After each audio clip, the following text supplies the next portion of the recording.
thanks to the vision and the dynamic leadership of our Chief Minister, Shri Jagan Reddy Garu. Since our acquisition, we have committed an investment of 1,000 crore rupees and plan to take this investment to rupees 2,500 crores in phases at this site.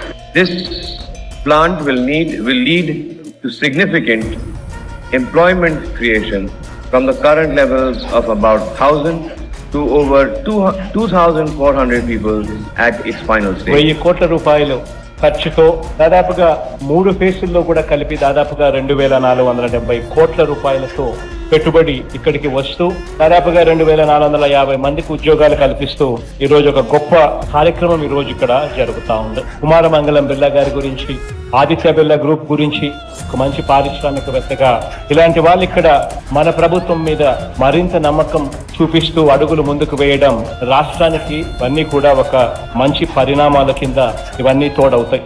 ఓసారి గతాన్ని కూడా గుర్తుపెట్టుకోవాలి.